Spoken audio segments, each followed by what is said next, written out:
I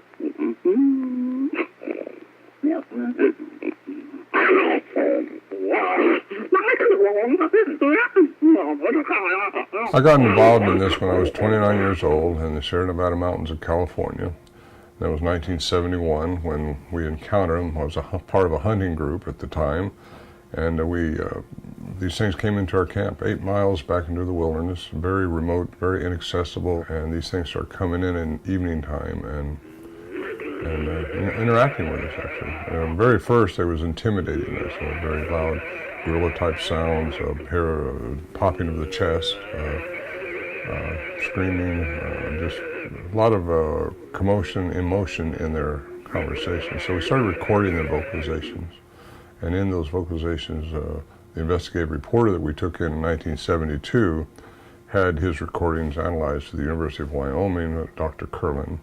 And Dr. Curlin determined that they had not been pre-made with a 60-cycle hum in the studio. They weren't pre-recorded, they weren't speeded up, slowed down. He was an electrical engineer, professor of that.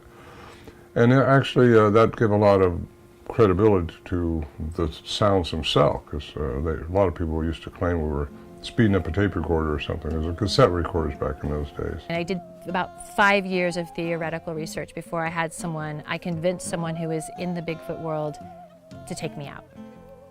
And I think the most compelling thing that I said to this gentleman that is really bizarre for me, just in my life, is that I had this knowing about this. And I said to him, I remember, I said, and I still didn't believe, right? I said, if Bigfoot is real, and if you can take me to a place where they are, I guarantee you I will have an experience of them.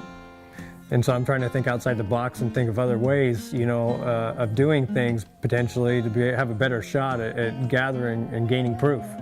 So I came up with this idea to put game cameras on known travel routes, or at least theorized travel routes of these things based on available data.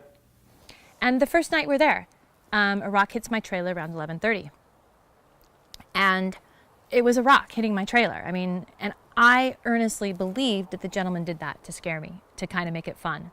And because guys do jokes on girls all the time anyways. And guys kind of have a tendency to joke on each other. And when I confronted him in the morning, because we weren't sleeping in the same trailer, he was absolutely not. Like, absolutely not. And that was my first lesson in this research, is that you can't lie. Because if you lie or you play a joke, then nobody's going to believe you.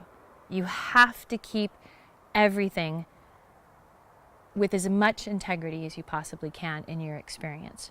And then I started taking these reports once I established these locations, and then I would try to figure out the routes of travel, where they were getting from point A to point B based on the sighting reports. So like, for instance, if I had a couple of sightings on one side of a ridge and a couple of sightings on the other side of a ridge, historically over a period of a few years or 20 years or whatever, then I would try to figure out how are they getting from this spot to this spot, because the Olympics is where we put most of our effort into, is because of the terrain, and the terrain dictates movement.